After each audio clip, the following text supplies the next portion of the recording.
દર્શક મિત્રો નમસ્કાર, અમારા વિશેષ કાર્યક્રમ મતદારોના મતમાં આપનું સ્વાગત છે।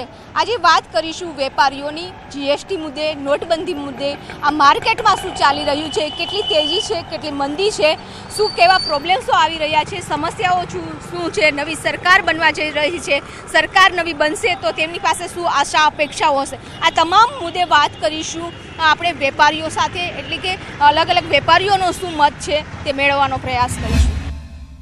તો અમારી સાથે કેટલાક વેપારીઓ છે, તેઓનો મત મેળવવાનો પ્રયાસ કરીશું અમારા ખાસ વિશેષ કાર્યક્રમમાં કે તેઓનું શું કહેવું છે, કેવી બનવી જોઈએ સરકાર, શું નોટબંધીની અસર, જીએસટીની અસર। પહેલાં આપને પૂછવા માંગીશ ભાઈ કે તમે વેપારી છો, શું લાગી રહ્યું છે અત્યારે ચૂંટણીનો માહોલ આવી રહ્યો છે, માર્કેટમાં તેજી મંદી? માર્કેટમાં તેજી મંદી તો ચાલ્યા કરે છે અને અત્યારે નરેન્દ્રભાઈ મોદીનું સારું વર્ચસ્વ દેખાઈ રહ્યું છે મોટે ભાગે।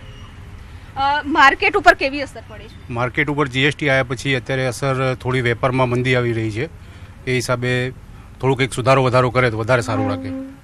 શું સુધારા વધારા કરવા જોઈએ? જીએસટીમાં અત્યારે ચણિયાચોરીમાં જે 12.5% લગાડેલો છે એ જનરલ 5% સુધી લાવી દે તો વધારે સારું રહે। મતલબ એટલે નવી સરકાર બને એની પાસે આશા હશે તમને કે જીએસટી ઉપરની ઘટાડવો જોઈએ। આપ શું કહેશો કે જે રીતે નોટબંધી થઈ હતી અને નોટબંધીને કારણે કેવી અસર થઈ છે માર્કેટ? જો કે અમે તો કોઈ પક્ષના કે કોઈ એવા પક્ષપાત કરતા નથી, અમે તો કોઈ પણ સરકાર આવે અમારે ગમે તે સરકાર જે આગળ આવશે ચૂંટાશે એની સાથે જ અમારે રહેવાનું છે। પ્લસ કે અમે વેપારીઓને તો હંમેશા ટેક્સ ભરવાના જ રહેવાના છે કાયમ માટે, પરંતુ જે આ જીએસટીની અંદર જે બધી આ તકલીફો આવી છે તો એ જીએસટીની અંદર થોડી રાહત કરે ને એની જે પદ્ધતિ છે એમાં પદ્ધતિમાં થોડો ફેરફાર કરે તો વેપારીઓને થોડી રાહત થાય। કેવી પદ્ધતિનો ફેરફાર કરવો? જે અત્યારે સમજી લો કે અમારે વે બિલ અત્યારે કોઈ પણ સંજોગોમાં કાઢવા હોય તો તાત્કાલિક નીકળતા નથી, એ લોકોના કોમ્પ્યુટરો બધા હેંગ થયેલા આવે છે અને અમારે ઝડપથી જે વે બિલ કાઢવા પડે છે નથી કાઢતા, ટ્રાન્સપોર્ટવાળા બિલો વગર લેતા નથી। બીજું કે દરેક વેપારીઓ પાસે કોમ્પ્યુટર હોતા નથી અને એ કોમ્પ્યુટરના હિસાબે જે હાથથી બનાવેલા બિલો ટ્રાન્સપોર્ટવાળા સ્વીકારતા નથી, એના હિસાબે એ લોકોને ગાંસડીઓ મોકલવા આવવા લેવામાં બહુ મુશ્કેલી પડે છે। તો અમે નવી સરકાર પાસે એવી અપેક્ષા રાખીએ કે એમાં થોડા ઘણા સુધારા કરે અને જે કાપડની અંદર 5% છે એમાં થોડો ઓછો કરે તો રિટેલ વેપારીઓને થોડો તકલીફ પડે નહીં। અને રિટેલ વેપારીઓના અત્યારે પેમેન્ટો એના કારણે ઓછા આવે છે, ધીમા આવે છે અને સમયસર પેમેન્ટો આવતા નથી, જેના કારણે અમારે લોકોને જે જીએસટીની તો અમારે 1 મહિનામાં પૂરેપૂરી ભરી દેવાની આવે છે, જ્યારે વેપારીઓના પૈસા 5 મહિને, 4 મહિને, 6 મહિને આવે છે, તો અમારે રોકાણ વધી ગયું છે। તો સરકાર પાસે અમે એવી અપેક્ષા રાખીએ કે જીએસટી દર મહિને જે ભરવાની આવે છે એના બદલે થોડી રાહત કરે તો અમને વધારે સરળતા રહેશે। એટલે નવી સરકાર પણ કેવી સરકાર બનવી જોઈએ, કોની સરકાર બનવી જોઈએ કે જેના કારણે વેપારીઓને ફાયદો થશે? સરકારમાં તો હવે અત્યારે તો અમારે નરેન્દ્રભાઈ તરફ જ અમારું પલ્લું ભારે લાગે છે, જો કે અમે તો સામાન્ય પબ્લિક છીએ છતાં પણ અમે એમ કહીએ છીએ કે નવી સરકાર 5 વર્ષ ફરીથી આવે તો આગળના જૂના કામ બી લોકો પૂર્ણ કરી શકે, એટલા માટે અમે નવી સરકાર નરેન્દ્રભાઈ મોદીની ચાહીએ છીએ। નરેન્દ્રભાઈ મોદીની સરકાર ચાહો છો, આપ શું કહેશો? અમે તો એવું કહીએ કે વેપારીના જે ફાયદા, જે સરકાર ફાયદો કરી આપે એ સરકાર હોવી જોઈએ, કોઈ પણ હોય કે ભાઈ નરેન્દ્રભાઈ મોદી સાહેબ હોય કે XYZ કોઈ પણ વેપારીને જે ફાયદો કરી આલે એ જ અમારા માટે અગત્યનું છે। વેપારીને કયા કયા ફાયદાઓ થવા જોઈએ કે જેના કારણે એનો વેપાર ઉદ્યોગ છે એ ધમધમતો રહે? વેપારીને તો કેવું છે કે વકરા પાણી વધે, સારો નફો વધે, થોડા કાયદામાં થોડું સરળતા મળે, એવું કંઈ કરી આલે સરકાર તો અમારા માટે ફાયદો થાય વેપારીને ફાયદો થાય એવી સરકાર બનવી જોઈએ। આપનું શું કહેવું છે કિરીટભાઈ? સરકાર માટે તો એવું છે કે છેલ્લા 5 વર્ષથી મોદી સરકાર જે રીતનું રાજ કરી રહી છે એ હિસાબે અમે હવે એવી અપેક્ષા રાખી રહ્યા છીએ કે આ સરકારને જો 10 થી 15 વર્ષ નવા બીજા આપવામાં આવે તો એનું જે વિઝન છે, આ સરકાર જે કરવા માગી રહી છે એના કાર્ય પૂરા કરી શકે। અને ખાસ તો જ્યારે નરેન્દ્રભાઈએ ભ્રષ્ટાચાર વિરુદ્ધનું જ્યારે અભિયાન શરૂ કર્યું છે ત્યારે મારું અંગત પણ એવું માનવું છે કે ભ્રષ્ટાચારમાં પૈસા 2 નંબરના પૈસા વધારે વપરાતા હોય છે અને જો આ 2 નંબરનો રૂપિયો મેક્સિમમ રિયલ એસ્ટેટ અને જમીનોની અંદર છે, જો સરકાર ભ્રષ્ટાચાર અને 2 નંબરના કાળા નાણાં માટે જો એ અભિયાન ચલાવવા ખરેખર માગતી હોય તો મારી દ્રષ્ટિએ જમીન જંત્રીના જે ભાવ છે એ ખૂબ જ ઓછા છે અને બજાર ભાવ બહુ ડિફરન્ટમાં છે, એટલે 60 થી 70% બજાર ભાવ અને જંત્રી ભાવમાં ડિફરન્ટ રહે છે। તો મારી દ્રષ્ટિએ જો સરકારને આ વસ્તુ ધ્યાનમાં આવે અને જો સરકાર જમીનોના જે ભાવ જંત્રી છે એ બજાર ભાવની જંત્રી કરી નાખે અને જે સ્ટેમ્પ ડ્યુટી અત્યારે 6-8% લેવામાં આવે છે એની જગ્યાએ 1% કરી નાખે તો પણ મારી દ્રષ્ટિએ આ સરકારને ખૂબ જ મોટો ફાયદો થશે. કેપિટલ ગેઇન ટેક્સ અને ઇન્કમ ટેક્સમાં પણ મોટો ફાયદો થશે અને દરેક જણ ઇન્કમ ટેક્સના દાયરામાં આવી જશે. અને જે રીતે નોટબંધી કરી અને સરકારને જે રીતે બધા લોકો ઇન્કમ ટેક્સ ભરતા થઈ ગયા અને ટેક્સ દાયરામાં આવી ગયા, એવી રીતે રિયલ એસ્ટેટ અને જમીનોની અંદર જે કાળું નાણું સમાયેલું છે એને બહાર લાવવા માટે ખરેખર સરકારે આ પગલું લેવું જોઈએ. આપ વેપારી સાથે સાથે યુથ પણ છો, શું ઈચ્છી રહ્યા છો? સરકાર કેવી હોવી જોઈએ અને નવી સરકાર આવશે તો આપની શું આશા અપેક્ષાઓ હશે? એમ તો નરેન્દ્ર મોદીની સરકારે બધાના વિકાસ માટે ખૂબ જ કાર્ય કર્યા છે, પણ જે મૂળ કાર્ય અમે કહીએ કે સ્વચ્છતા અને શાંતિનું કાર્ય, જે રીતે અમે કહેતા હતા કે શહેરની અંદર જે પ્રકારની સવારના પરમાં ઉઠી અને જે ગંદકી દેખાતી હતી એની જગ્યાએ આજે ત્યાં જઈએ તો બહુ જ સરસ અમને ત્યાં સ્વચ્છતા દેખાય છે. તો આ એક બહુ જ મોટું કાર્ય છે અને આ કાર્ય ગાંધી અને સરદારના સપૂત જે ગુજરાતની અંદર જન્મેલા એ વ્યક્તિ નરેન્દ્ર મોદી જ કરી શકે. અને વિશેષ રૂપે જે અમદાવાદની અંદર અશાંતિ હતી, જે કર્ફ્યુનો માહોલ હતો કે દર 2-3 મહિને અમે અમદાવાદની અંદર 15 દિવસ 20 દિવસ કર્ફ્યુ જોતા હતા, એના છતાં આજે અમે 12 મહિના એક ધારો વેપાર કરી શકીએ છીએ. તો ખૂબ જ સરસ કાર્ય થયું છે. પણ એની સાથે સાથે એક જે જીએસટીનું કાર્ય, કાપડની અંદર પહેલીવાર જીએસટી આવ્યું છે, તો એ થોડુંક વેપારીઓ માટે રાહત ઓછી થાય એવું લાગે છે. પણ આની અંદર કંઈક રાહત કરે તો આ વેપારી વર્ગમાં બી ખૂબ જ ખુશાલીનો માહોલ થઈ શકે છે. અને જે રીતનો માહોલ આખા ગુજરાતની અંદર અમે દેખીએ છીએ કે લગભગ ભાજપની 20 સીટોની ધારણા 2 મહિના પહેલા લાગતી હતી, પણ અત્યારે 22-23 અને જેમ જેમ ચૂંટણી નજીક આવી છે તો લગભગ એવું લાગે છે કે 26માંથી 26 સીટો નરેન્દ્ર મોદીના નેતૃત્વમાં ભારતીય જનતા પાર્ટી જીતશે. અને પુનઃ એક યુવાના નાતે હું કહી શકું છું કે ગુજરાતની અંદર અને આખા દેશની અંદર નરેન્દ્ર મોદી ભાજપની સરકાર ફરી રચાશે એવી હું શુભેચ્છા પાઠવું છું. બેરોજગારી વધી છે એવું વિપક્ષ કહી રહ્યું છે. ના, રોજગારીના તો ખૂબ જ કાર્ય થયા છે, પણ આગામી સરકારથી અમે એક જ વાત ઈચ્છીએ છીએ કે ખેડૂત અને યુવાઓને રોજગાર એ પ્રત્યે જો ધ્યાન આપશે તો ત્યાંથી જ મૂળમાંથી પૈસો નીકળે છે અને ત્યાંથી જો પૈસો બહાર આવશે તો વેપારીઓમાં આવશે અને વેપારીઓ એમનો ટેક્સ ભરીને ભારત સરકારને હજી મજબૂત કરશે તો જ આ સરકારનું અર્થતંત્ર ચાલી શકશે. તો મૂળ ખેડૂત અને રોજગાર, યુવાઓના રોજગાર પ્રત્યે સરકાર ધ્યાન આપશે તો કદાચ બહુ સારું કાર્ય થઈ શકે છે. તો બહુ સારું કાર્ય થઈ શકે છે.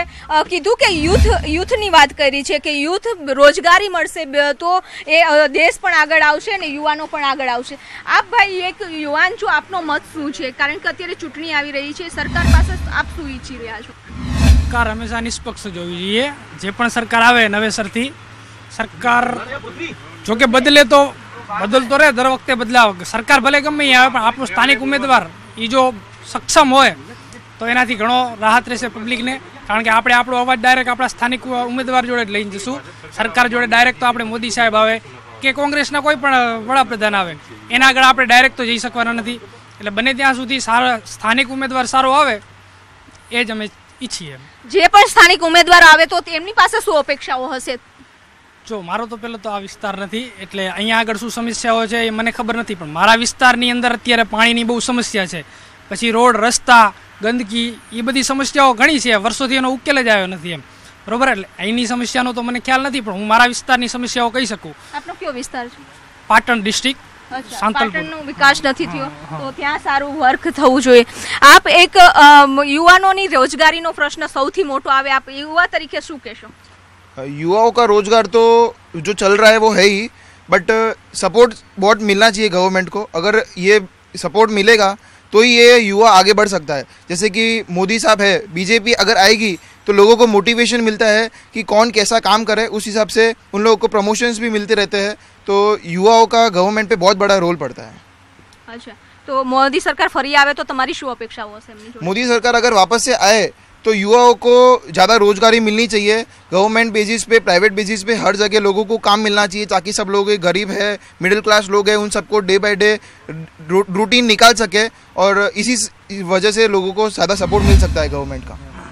સામાન્ય વ્યક્તિ છો તમે બી રોજગારી આપણે સામાન્ય પબ્લિક હોય કે રોજે રોજનું કરીને ખાતી પીતી હોય છે તો એમની શું અપેક્ષા હોય? ખાસ કરીને મોંઘવારી વધી ગઈ છે. મોંઘવારી વધી છે, આપણે જોવા જઈએ તો દ્રષ્ટિએ મોંઘવારી વધી છે, એની જોડે એનું સામેવાળાનું વળતર બી વધ્યું છે. એવું નથી કે ખાલી મોંઘવારી વધી રહી છે, પણ જ્યારે માણસ કમાઈ રહ્યો છે પણ એના બીજા ખર્ચાના લીધે જ એની મોંઘવારી નડે છે. બાકી એ પોતાના લિમિટમાં ચાલતો એને કોઈ દિવસ મોંઘવારી નથી વળતી.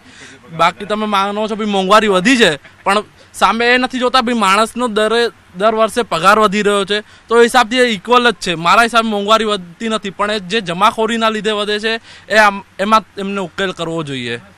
પણ ક્યાંય ને ક્યાંય શિક્ષણ પણ મોંઘું થતું, શિક્ષણ મોંઘું થતું જોઈએ છે એ નો ડાઉટ, પણ શિક્ષણમાં બી હવે મેરિટના હિસાબે એડમિશન નથી મળતી. કેમ કે તમે ગમે તે પ્રાઇવેટ કોલેજમાં એડમિશન લેવા જાઓ એ નથી જોતા કે પર્સન્ટેજ કેટલા છે, એમને ખાલી પૈસાથી મતલબ છે. અને હું બી એક MCA સ્ટુડન્ટ છું. હું હમણાં પ્રાઇવેટમાં એડમિશન લેવા ગયો ત્યારે મારે 55,000 રૂપિયા ફીસ કીધું. એટલે હું ઇન્દિરા ગાંધી નેશનલ ઓપન યુનિવર્સિટીમાંથી કરું છું. એનામાં શું છે, ખાલી શિક્ષણમાં મેરિટના હિસાબે એ લોકો આપે એડમિશન, તો સારું છે. તો સરકાર તમે ફરી એક વખત મોદી કમ્પ્લીટ મોદી સરકારને એકવાર મોકો આપવા માંગો છો પાછો, તો કહી શકાય કે જે વડાપ્રધાન નરેન્દ્ર મોદીએ કામ કર્યું છે તેનાથી લોકો પ્રભાવિત છે. પરંતુ હજુ પણ આપણે વાત કરીશું, મોંઘવારીનો મુદ્દો છે, અત્યારે શિક્ષણનો મુદ્દો છે, આ ખાસ મુદ્દે ચર્ચાઓ કરીશું, પરંતુ એક બ્રેક બાદ ફરી આપનું સ્વાગત છે. અને ખાસ કરીને વાત કરતા હતા વેપારીઓની શું સમસ્યાઓ છે, સરકાર પાસે શું આશા અપેક્ષાઓ છે, મોંઘવારી ઉપર કેટલું નિયંત્રણ રાખવું જોઈએ, તે તમામ વાત કરીશું વેપારીઓ સાથે. આપ વેપારી છો, શું માર્કેટની શું મુખ્ય સમસ્યાઓ રહી છે? માર્કેટની સમસ્યામાં એવું છે કે ટર્નઓવર હજુ થોડા ફરતા નથી, પણ ધીરે ધીરે બધું સેટિંગમેન્ટ થઈ રહ્યું છે. અને અમે તો એવું ઈચ્છીએ કે ફરી વખત આ સરકાર આવે. શેના માટે આવે? કે અમે ટેક્સ ભરીએ અને સરકાર અમને ટેક્સનું વળતર આપે, એવું અમે ઈચ્છીએ છીએ. એવી સરકાર ઈચ્છીએ. અચ્છા, માર્કેટમાં પ્રજા સહી સલામત રહે, પ્રજાને કોઈ ઇસ્યુ ના આવે, તોફાનો ના થાય, એવું અમે ખાસ ઈચ્છીએ છીએ. માર્કેટો કોઈ દિવસ બજારો બંધ ના રહે, હડતાલો ના પડે, એવું અમે ખાસ ઈચ્છીએ છીએ. અમે ફરીથી આ જ સરકારને ઈચ્છીએ છીએ. શા માટે આ સરકાર જોઈએ છે તમારે? આ સરકાર એ માટે જોઈએ છે કે એક તો જીવનની સેફટી છે બેન. 12 મહિને 5 થી 6 ઉલ્લડો થતા હતા.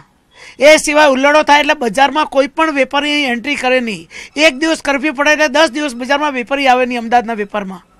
એના માટે આજે રેગ્યુલર બજારમાં બિલકુલ ભય વગર વેપારીઓ ખરીદી કરવા આવે છે, વેપારીઓનું પેમેન્ટો ફરે છે, વેપારીઓ ખુશીથી માલ લઈ જાય છે. સાહેબ, વેપારીઓ માલ લઈ જાય છે અને તમે કીધું કે સરકાર ફરી એક વખત રિપીટ થવી જોઈએ, આપનું શું કહેવું છે? બસ આ મોદી સરકાર ફરી આવે અને અત્યારે જે ધંધા જે છે એમાં કોઈ GST આવવાથી અમને કોઈ તકલીફ પડી નથી. બહુ સારા ધંધા ઉલટા પહેલાં કરતાં વધારે થયા છે. લોકો જે લોકો મતલબ 2 નંબરનું હતું એ બધું બંધ કામ થઈ ગયું છે અને એકદમ સારું છે. તકલીફ એટલી જ છે કે જે GST ભરવામાં વેપારીઓને થોડી તકલીફ પડે છે કે ભાઈ આ રિટર્ન ના ભરાય, 15 દિવસ માણસ બહારગામ ફરતો હોય, એ આવે ત્યાં સુધી ના ભરાય, એ તકલીફ છે, બાકી કોઈ નથી. બીજું અમારે કાપડ માર્કેટમાં અત્યારે 2 છે, એક 5% છે ને 1000 ઉપર 12% છે. તો સરકારથી અમે અપેક્ષા રાખીએ છીએ કે એક સરખું થઈ જાય, 5 ના બદલે 7 કરે કે ઓછા કરે, પણ એક સરખું હોય તો સારું થાય.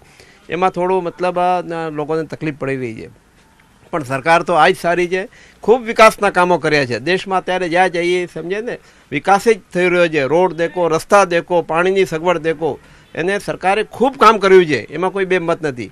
અને આપણી વેપારીઓની સેફટી પણ આ સરકારમાં જ છે. અને હું તો એ જ કહું છું કે એ સરકાર ફરી 5 વર્ષ એને એક મોકો આપવો જોઈએ, તાકી એ મતલબ ફરી કામ કરી શકે. અને સુરક્ષા માટે પણ આ સરકાર જ સારી છે, એટલું કહેવા માગું છું. સુરક્ષા માટે સારી છે. ખાસ કરીને તમને 5 વર્ષમાં શું માર્કેટ ઉપર શું અસર પડી છે અને પહેલાની સરકાર અને અત્યારની સરકારમાં શું ડિફરન્ટ થયો છે?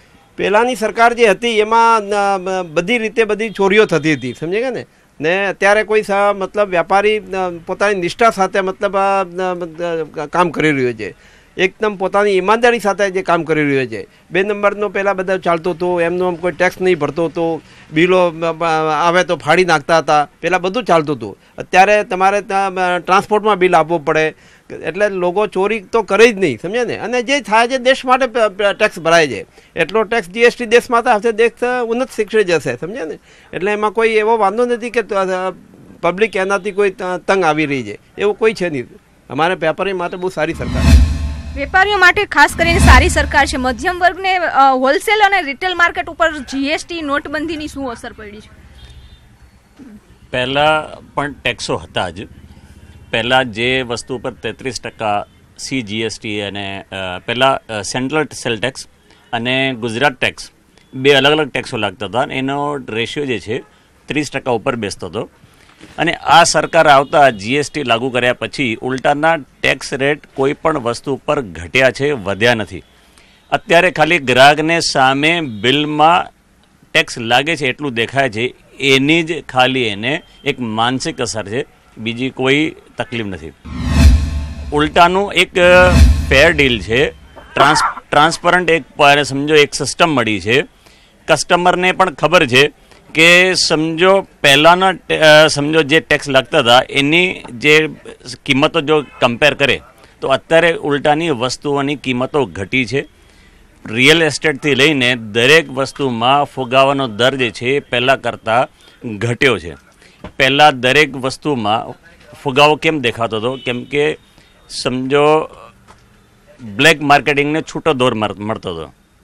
તમે કોઈ પણ વસ્તુમાં પૈસા ઇન્વેસ્ટ કરો અને સવાયા કરો, એક એ જ સિસ્ટમ જોઈ હતી. અને અત્યારે તમે ચેક કરશો દરેક વસ્તુ કોમોડિટીમાં જેટલી આઇટમો છે, રિયલ એસ્ટેટથી લઈને કોમોડિટીમાં જેટલી આઇટમો છે, દરેક વસ્તુની કિંમત 2014 પહેલાં અને અત્યારે ઘટેલી છે કિંમતો.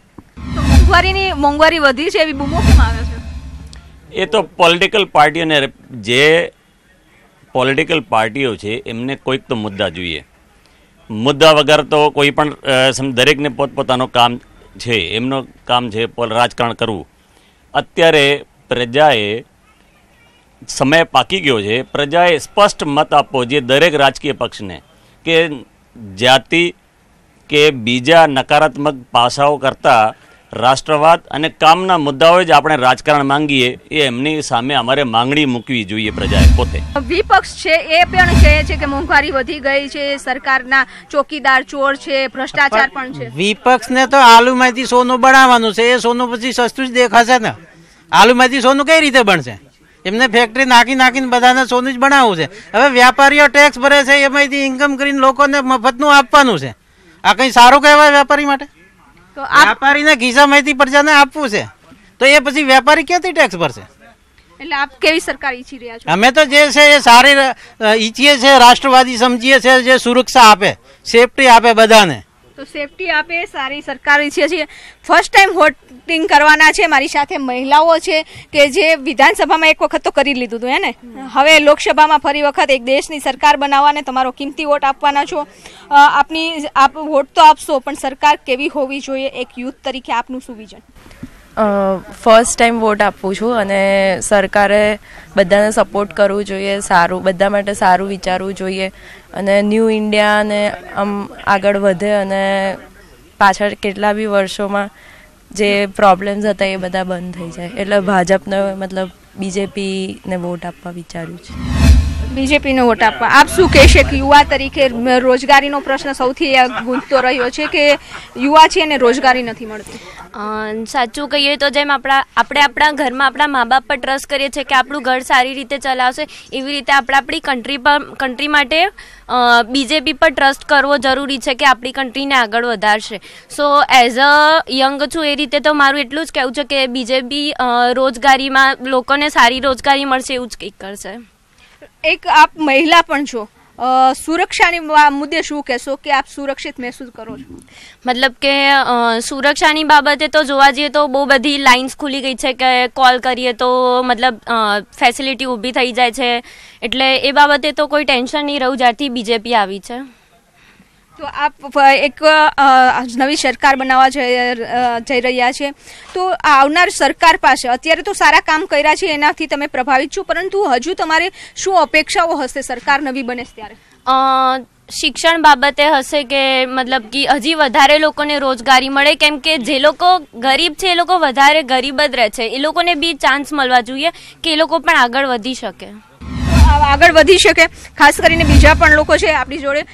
ભાઈ, ખાસ કરીને રાજ્ય સરકારનો એક મહત્વનો નિર્ણય હતો કે 24 અવર્સ દુકાનો ખુલ્લી રહેશે, તો આનાથી શું ફાયદો થશે? શું ફાયદામાં એવું છે કે 24 અવર્સમાં દુકાનો ખુલ્લી રહેવાના કારણે આજે બધી જ ચીજો તમને અવેલેબિલિટી થઈ જાય છે. એના એ નિર્ણય તો સૌથી બેસ્ટ જ હતો. આગળના નિર્ણયો બી લોકોના સારા જ છે, જેમ કે અમે લોકોએ હમણાં જ બેંક એકાઉન્ટમાં ખોલાયેલું છે, એ લોકોને પ્રધાનમંત્રી યોજના જે ચાલી રહી છે. હવે આગળ જે ફોરેનમાં ચાલતું હતું, સમજો કે જે રીતે પેન્શન યોજનાઓ ફોરેનમાં ચાલે છે, આફ્ટર 60 યર્સ એ લોકોને પેન્શન મળે છે, એવી રીતે હવે જે અમારા એજના જે ગ્રુપવાળા છે એ લોકોને જે 300-600 રૂપિયા ભરીને જે 60 વર્ષ અમારા બહુ સારા રહેવાના છે, 60 વર્ષ પછીના. એટલે અમે એમ ઈચ્છીએ છીએ કે ભાજપ સરકારે અત્યાર સુધી જેટલું બી કામ કર્યું છે અને કરવાના છે એ બેસ્ટ જ કરશે. બીજું, જેમ આપણે આપણા બુઝુર્ગ ઉપર ટ્રસ્ટ કરીએ છીએ, એ આજે આપણે એક દાદાના પોઝિશન પર છે. નરેન્દ્રભાઈ આ 60 વર્ષ ઉપર થઈ ગયા છે અને અમે એમ વિચારીએ, એ ખુદને ચોકીદાર કહે છે, જેમ અમારા પિતાજી બી અમારા ઘરના ચોકીદાર છે, એવી રીતે અમે નરેન્દ્રભાઈ ઉપર પૂરો ટ્રસ્ટ રાખીએ છીએ અને અમે કહીએ છીએ હું બી ચોકીદાર છું અને મારા દેશના પ્રધાનમંત્રી બી ચોકીદાર છે. એટલે અમે એમ જ ઈચ્છીએ છીએ કે ભાજપ સરકાર આવે. અમે એ નેતા નથી જોઈતા જે 72,000 બી પ્રોપરલી મેન્શન કરવા માટે બી 10 વખત વિચારે છે અને એ અંડર કોન્ફિડન્ટ માણસ છે અને અમારે એ રીતની પ્રધાનમંત્રી જોઈતો જ નથી દેશ માટે. સૌથી બેસ્ટમાં બેસ્ટ નરેન્દ્રભાઈ જ છે અત્યારે એમ. તો ફરી એક વખત શું અપેક્ષાઓ છે? બસ નરેન્દ્રભાઈ જ, બીજું કોઈ જ નહીં. અબકી બાર મોદી સરકાર, બીજી કોઈ સરકાર નહીં. તો ઓનલાઈન જ્યારે ડિજિટલ ઇન્ડિયાની વાત કરી છે અને તમામ વસ્તુઓ હવે ઓનલાઈન પણ મળવા માંડ્યું છે, તો આના માટે રિટેલ માર્કેટ ઉપર અસર પડી છે આની? કારણ કે વેપારીઓ બી બૂમો કરતા હોય છે. થોડી પડે છે પણ ખાસ એટલો ફરક પડતો નથી. જુઓ, જે લેવા વાળો છે એ તો બધેથી લેવાનો જ છે. જેને ઓનલાઈન ગમતો છે ઓનલાઈન લેશે, જેને દુકાનથી ગમતો છે દુકાનથી લેશે. એટલે કંઈ એટલો ફરક નથી પડતો. પણ સારી યોજનાઓ છે. ઓનલાઈન આવ્યા પછી ખાસું પરિવર્તન આવ્યું છે બિઝનેસના અંદર બી. જે ગ્રાહકો, જે અમારા બી પોતાનો ઓનલાઈન બિઝનેસ વધી ગયો છે કામથી. તો ખાસ કરીને જે મતદારો હતા, વેપારીઓ હતા, જેની સમસ્યાઓ પણ જણાવી છે અને સરકાર ફરી એક વખત મોદી સરકારને રિપીટ કરવા માટેની અપીલ કરી છે કે અમે મોદી સરકાર ફરી એક વખત રિપીટ થવી જોઈએ. પરંતુ વાત એ છે કે જે પણ નવી સરકાર આવશે તેની પાસે પણ ઘણી બધી આશા અપેક્ષાઓ છે કે જે કાપડ ઉપર જીએસટી લગાવ્યું છે તેને કાપડ ઉપર જીએસટી કમ કરવામાં આવે તેવી પણ અનેક લોકોની માગણી છે. ખાસ કરીને શિક્ષણ અને બેરોજગારો છે તેને રોજગારી આપવાનો પણ મુદ્દો ગુંજ્યો છે. એટલે કે નવી સરકાર પાસે ઘણી અપેક્ષા અને આશા રાખી રહ્યા છે.